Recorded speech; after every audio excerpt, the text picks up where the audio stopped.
Good morning शुभ सकाळ आज जुलाई 21 तारिख सोमवार सकाळ इंपोर्टेंट खबर उपर नजर पकेबा। तो आपण मान अनुरोध वीडियो को शेष पर्यंत देखिए कारण आपण माने खूब कम समय भितर देश विदेश ठारू आरंभ कर आम राज्यर संपूर्ण खबर जानी पारिबे। तो आपण मान अनुरोध वीडियो को शेष पर्यंत देखिए वीडियो को लाइक एंड सब्सक्राइब कर रखियो। आज प्रथम खबर एफएम छात्री आत्महत्या पछरे चली कारण खोजा अभियुक्त अध्यापक को देखाई clean chit FM college ICC committee report चांचल्य तथ्य जो एफएम कॉलेज आभ्यंतरीण अभियोग कमिटी तदंत निर्यास तदंत पर कमिटी रिपोर्ट कही जे अभियुक्त अध्यापक को क्लीन चिट पड़िया विभाग मुख्य अभियोगकारिणी फेवर मागी कथा सब्यस्त होना बर घटना पर अभियोगकारिणी सार पाखक नोट आने जाइछंती एवं से निजको आदौ असुरक्षित मन करुछंती कमिटी गरे स्पष्ट करुछंती। तेणु जांच सत्वे शारीरिक निर्यातना और संबंधित कौन प्रमाण कमिटी हस्तगत होना अभियुक्त भित्तिहीन और बिना प्रमाण कहीं कार्य चरित्र संहार न करंतु बोली उल्लेख करिसेंती। अनुमान करा जाय कॉलेज आईसीआईसी कमिटी एही रिपोर्ट पीड़िता को गभीर मानसिक आघात देथाई पारे। अभियुक्त समीर साहूकर विरोध में कौन प्रमाण नथिबा कमिटी रिपोर्ट कहवा पर भांगी पड़ते पीड़िता।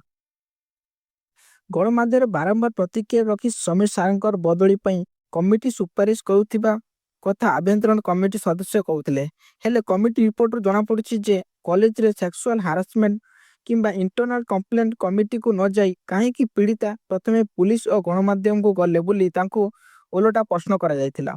एही सबु पारिपार्श्विक घटना पीड़िता को आत्महत्या भली चरम पदक्षेप बाछि नेबा को बाध्य करिछि कि से नहीं क्राइम ब्रांच तदंतर स्पष्ट हेबो।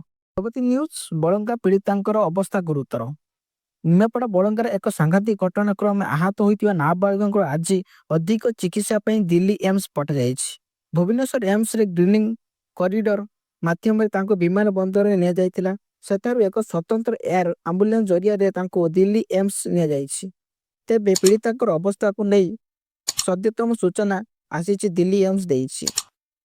पीड़िता अवस्था गुरुतर थिबा कह तेबे भुवनेश्वर एम्स रु दिल्ली एम्स एयरलिफ्ट नेबा पूर्व पीड़िता अवस्था सुधार आसीथिला किंतु एबे गुरुतर बोली एम्स दिल्ली एम्स सूचना देइछि। परवर्ती न्यूज भारत धर्मांतरीकरण 5टी देश देउछनि टंका। भारत बढ़ुवा धर्मांतरीकरण मामलार आश्चर्यजनक खुलासा इस्लाम प्रचार टंका देउछति एही 5 देश आगार घटिथिबा धर्मांतरीकरण मामलार एही चांचल्य खुलासा होइछि। दुई प्रकृत भौणी धर्मांतरीकरण एवं घर निखोज हेबा घटना प्रकाश पाई सेमानक बापा अनेक खुलासा करिसेंती। से तांको झियोंकर ब्रेन वाश करा जाई तांको धर्म परिवर्तन करा जाइछि बोली अभियुक्त आनिछंती। अभियोग पर आग्रा पुलिस 6टी राज्य रे चढ़ऊ कर 10 जन गिरफ करिछि जदियो मास्टरमाइंड एपर्यंत फेरार अछि। परवर्ती न्यूज स्कूल रे हेबो आधार अपडेट एणिके आधार कार्ड अपडेट हेबो सहज। आधार संरक्षण संगठन जड़े उपपदस्थ अधिकारी होउछथि यूआईडीएआई 2 मास पर पर्यायक्रमे स्कूल माध्यम पिला मानकर बायोमेट्रिक अपडेट आरंभ करने एक प्रोजेक्ट उपस्थापन करिसेंती। भारतीय स्वतंत्र परिचय प्राधिकरण सीईओ उमेश कुमार सूचना देइछन्ति जे 7 कोटी अधिक पिला तांकर आधार कार्ड रो बायोमेट्रिक अपडेट करिनांती। परवर्ती न्यूज आम गाजा रे बढ़ुची लोकंक सकंड इस्राएल रे आक्रमण थमिबार ना नेउ नै पुणी एक हृदय विराद घटना सामना को आसी। फिलिस्तीन को मुहरु दाना इस्राएल छड़ाई नहीं खाद्य पाई धाड़ी रे अपेक्षा करिथिबा निरीह तथा भोकिला फिलिस्तीन को ऊपर इस्राएल एफसाना आक्रमण करिछि। केरली नर्स निमिषा प्रिया को लगी बड़ झटका। तलाल अब्द मोहम्मद भाई निमिषा को ब्लड मनी नेबा को मना कर दी हेले एबे भी निमिषा जीवन बंचाइबा परिवार और सरकार पक्षर अनेक चेष्टा जारी रही। परवर्ती छात्री को सुरक्षा देवा श्रीशक्ति योजना सबु उच्च शिक्षानुष्ठान खोल श्रीशक्ति सशक्तिकरण केन्द्र सब असुविधार थिले कहींपारे आवेदन करें गोपनीय रहिबो परिचय।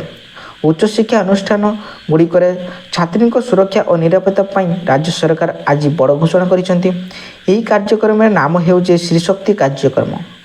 ରାଜ୍ୟ ସରକାର ଉଚ୍ଚଶିକ୍ଷା ବିଭାଗ ଅଧୀନରେ ରହିଥିବା 16ଟି ବିଶ୍ୱବିଦ୍ୟାଳୟ ଏବଂ 730ଟି ସରକାରୀ ଅନୁପ୍ରାପ୍ତ ମହାବିଦ୍ୟାଳୟରେ ଏହି କାର୍ଯ୍ୟକ୍ରମ କେନ୍ଦ୍ର ସ୍ଥାପନ କରାଯିବ। ଏହା ଛାତ୍ରଛାତ୍ରୀଙ୍କ ଦ୍ୱାରା ପରିଚାଳିତ ହେବ।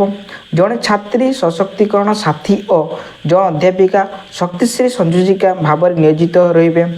ଜିଲ୍ଲାପାଳଙ୍କ ଦ୍ୱାରା ମନୋନୀତ 5 ଜଣ ବିଶିଷ୍ଟ କାର୍ଯ୍ୟକ୍ରମ ମହିଳା ଶକ୍ତି ଆପ୍ ଭାବରେ କାମ କରିବେ।